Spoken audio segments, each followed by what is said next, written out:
Dear students, you are welcome to my online teaching classes. I am Srishpal Chauhan and today I have come up with a short story, Once Upon a Time by Nadine Godimar. And this is meant for the students of BA first year, semester 1. Okay, let's go ahead. And this is the summary of the short story Once Upon a Time by Nadine Godimar. Once the writer was asked by someone to write at least one story for children. एक बार लेखक को किसी ने ये कहा कि बच्चों के लिए एक कहानी लिख दो. However, she was not interested in doing so. परंतु जो लेखिका हैं वो कहानी लिखने में उनकी उस वक्त दिलचस्पी नहीं थी. One night she woke up to the creaking sound of footsteps on the wooden floor. परंतु एक रात अचानक उनकी आंख खुल गई, वो जाग गई. एक आवाज उन्होंने सुनी जो लकड़ी के बने फ्लोर पे किसी के पैरों के चलने की आवाज थी. फुटस्टेप्स की आवाज थी. तो उस आवाज को सुन के वो चौंक गई. The sound frightened her. Sound ने उन्हें डरा दिया. And she realised that she had no burglar bars और गन टू प्रोटेक्ट हरसेल्फ. और वो सोचने लगी, महसूस किया उन्होंने कि उनके पास अपने आप को प्रोटेक्ट करने के लिए, अपने सुरक्षा करने के लिए ना तो बर्गलर बार्स हैं या फिर कोई गन भी नहीं है, कोई छड़ी वगैरह लोहे की जैसे बार होती हैं वो नहीं है. She remembered an incident from the previous year. उन्हें पिछले साल की एक घटना याद आई. When a woman in her neighbourhood was murdered in broad daylight by a burglar. जब एक महिला को पड़ोस में ही उनके किसी बर्गलर के द्वारा कत्ल कर दिया गया था, जो सिंग लगा के घर में घुसते हैं, बर्गलर होते हैं. Her heart begin to beat rapidly in fear. डर के मारे उनका दिल तेजी से धड़कने लगा. बट सून, परंतु शीघ्र ही, she found that no one else was in the house. कि घर में और कोई नहीं है. फीलिंग रिलीव्ड, राहत महसूस करते हुए, she eventually went back to sleep. वो फाइनली अंततः सोने के लिए चली जाती है. विडंबना ये होती है, आयरनिकली, टू कंफर्ट हरसेल्फ, अपने आप को सहज महसूस कराने के लिए ताकि उसे कोई डर न लगे. She told herself A bed time short story. अपने आप को एक शॉर्ट कहानी वो सुनाने लगी. सोते वक्त अपने आप को ही वो कहानी सुनाने लगी. On the outskirts of A city, शहर के किसी बाहरी हिस्से में, ये शहर है, ये जो बाहरी हिस्सा कॉलोनी होती है आमतौर पे. There lived a happy family. एक परिवार रहता था जो बहुत खुश था. A man, his wife and their little boy. पति पत्नी थे और उनका एक छोटा बच्चा था, एक लड़का था उनका.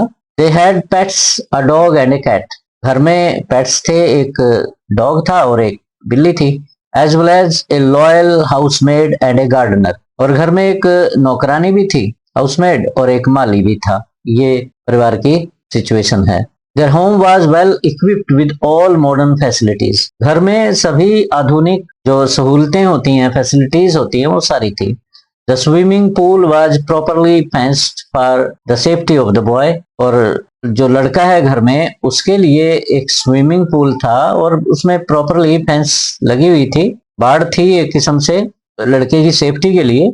The entire family had medical insurance and a subscription to a private security service. और मेडिकल इंश्योरेंस था परिवार का और एक सिक्योरिटी सर्विस, जो प्राइवेट सिक्योरिटी सर्विस है, उनको वो एंगेज किया हुआ था उन्होंने, उनको भी वो सब्सक्रिप्शन देते थे अपनी. फिर भी however the insurance policy excluded claims. Insurance policy में क्लेम्स तब इंक्लूड होते हैं जब इन केस ऑफ रॉइट्स, अगर झगड़े हो जाए, रॉइट्स हो, तब इंश्योरेंस उन्हें मिलती है. There had been riots in the past. पिछले समय में कुछ झगड़े हुए हैं. The nameplate outside their house had an image of a masked intruder with the words "You have been warned." और जो नेम प्लेट थी घर के बाहर, उसमें एक मास्क्ड इंट्रूडर का फेस था, इमेज था, जिसपे शब्द लिखे हुए थे "You have been warned." मतलब आपको चेताया जाता है, चेतावनी है. दरअसल वो घर की सिक्योरिटी दिखाने के लिए, शो करने के लिए कि घर बिल्कुल सेफ है. अगर आप दुस्साहस करोगे घर में एंटर करने का तो आप पकड़े जाओगे. और उस पे कोई ये नहीं था कि वो ब्लैक मैन का या व्हाइट मैन का इमेज था, ताकि रेसिस्ट ना वो लगे. The masked face was deliberately made racially unidentifiable to show that the owner was not racist. चेहरा इस तरह से बनाया हुआ था कि कोई रेस की पहचान ना बने, डेलिबरेटली होता है, जानबूझ के। कोई ब्लैक या वाइट फेस नहीं था ताकि ये साबित हो सके कि ये परिवार रेसिस्ट नहीं है। The wife expressed her fear that Reuters could break into their house। और जो पत्नी थी वो अक्सर अपना भय व्यक्त करती रहती थी कि घर में कोई भी रॉयटर्स, उधम मचाने वाले, जो झगड़े करते हैं, जो रेसिस्ट होते हैं, हमले करते हैं। साउथ अफ्रीका की कहानी बैकग्राउंड है यहाँ पे।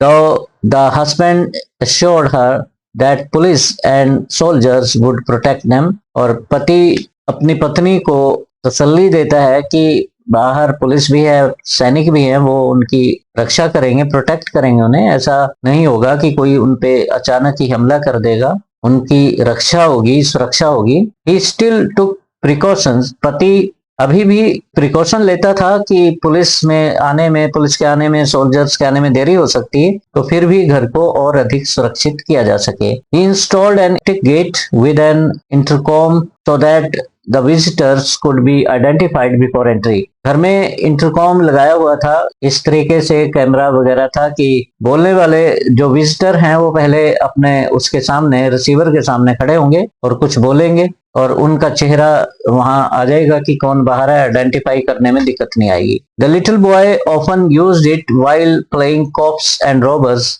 With his friend. जो घर में लड़का है वो अक्सर इस रिसीवर के सामने खड़ा होके, या ये जो गेट था, इसमें गेम खेला करता था अपने फ्रेंड्स के साथ। कॉप्स और रॉबर्स की, पुलिस वाला और लुटेरों की का गेम खेलता था वो। Once a burglary occurred at a nearby house. एक दिन एक बर्गलरी होती है पड़ोस के घर में। जो बर्गलर थे उन्होंने मेड सर्वेंट को रस्सियों से बांध दिया। हु वाज अलोन, घर में अकेली थी वो। And locked her in A cupboard, और उसे एक अलमारी में लॉक कर दिया।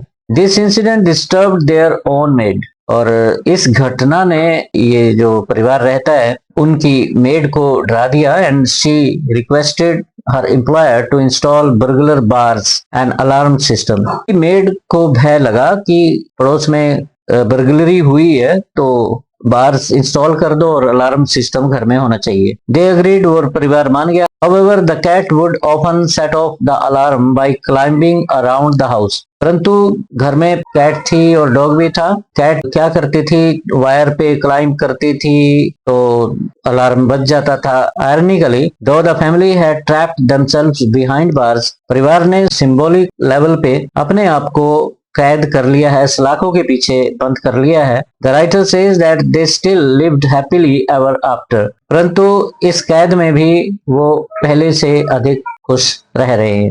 They still lived happily ever after। अब वो पहले से अधिक खुश हैं, हालांकि सिंबॉलिक लेवल पे उन्होंने अपने आप को कैद कर लिया है। Burglar alarms often went off unnecessarily to pets और इवन माइस। अगर घर में कोई पेट आ गया या फिर चूहा भी घुस गया तब भी बर्गलर अलार्म अननेसेसरली बज जाते थे। Eventually resident stopped responding to them. अब घर में अनायास ही बर्गलर अलार्म बज गया तो पड़ोसी एक दो बार शुरू में आए कि इनके घर में अलार्म बजा है, परंतु जब पता लगता है कि पेट की वजह से या माउस की वजह से बजा है तो वो उन्हें लगा कि घर में ऐसे ही बजता रहता है, तो वो इस बात को सीरियसली नहीं लेने लगे। Taking advantage of this, real burglars began looting houses without much resistance. Taking advantage of this, इस बात का फायदा उठाते हुए जो रियल बर्गलर थे उन्होंने घरों को लूटना शुरू कर दिया बिना किसी रेजिस्टेंस के। कोई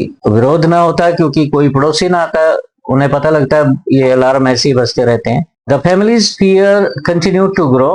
परिवार का भय बढ़ता गया। They even stopped giving food or alms to beggars or unemployed people। और परिवार वालों ने जैसे भिक्षा वगैरह देना, बेगर्स आते हैं दरवाजे पे, कोई अनएम्प्लॉयड पीपल हैं वो आ जाते हैं कि भोजन करा दो, कुछ पैसे दे दो, उनको एंटरटेन करना बंद कर दिया क्योंकि वो डर गए। Suspecting them to be potential thieves, उन पे शक करने लगे कि ये भी चोर हो सकते हैं। The man and the maid believed such people were just looking for a chance to rob them. Maid servant भी यही विश्वास करती कि ऐसे लोग जो गलियों में फिरते हैं भीख मांगने के बहाने, वो चोर हो सकते हैं, घर में लूट कर सकते हैं। टू बी सेफर, इनसे और अधिक सुरक्षित होने के लिए they raised the boundary wall even higher. जो बाउंड्री वॉल थी घर की उसको और ऊंचा कर दिया। At Christmas the man's mother gave the boy spaceman costume and a fairy tale book. Christmas आ गई तो लड़के की माँ ने अपने बेटे को एक स्पेसमैन कॉस्ट्यूम दिया, आउटफिट दिया और एक फेरी टेल बुक दे दी गिफ्ट के तौर पे। As thefts increased across the city, जैसे जैसे शहर में चोरियां बढ़ने लगी, the family decided to install a sharp bladed metal fence on top of the boundary wall. तो परिवार ने निर्णय करा कि एक ब्लेड टाइप एक फेंस लगाई जाए, बाउंड्री वॉल के ऊपर लगा दी जाए, जिसमें नुकीले शार्प ब्लेड की तरह वो लगे। Anyone trying to climb it, जो भी उस पे चढ़ने की कोशिश करेगा और वो सीरियसली इंजर्ड हो जाएगा, जख्मी हो जाएगा।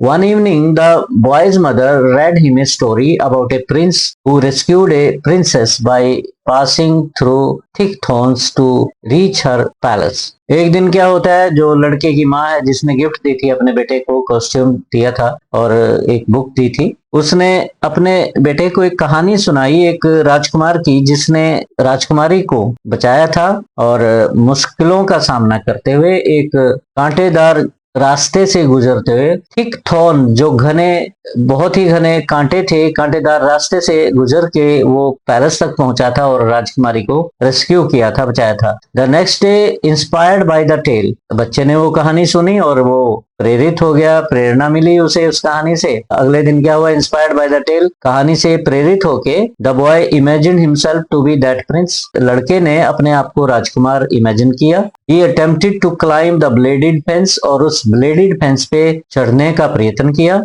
इमेजिनरी प्रिंसेस को बचाने के लिए। जो कल्पना में उसके राजकुमारी चल रही थी उसको बचाने के लिए वो उस ब्लेडेड फेंस पे चढ़ने लगा। But he got entangled in the razor sharp blades, परंतु उन ब्लेड्स में वो फंस गया। The gardener try to help but injured his hand, gardener ने भरसक प्रयास किया, बहुत कोशिश करी बच्चे को निकालने की, परंतु उसके अपने ही हाथ जख्मी हो गए। The man and woman rush to rescue their son, पति पत्नी अपने बेटे को बचाने के लिए आगे भागे आए। Tragically, only the boy's lifeless body could be pulled free from the cruel metal fence.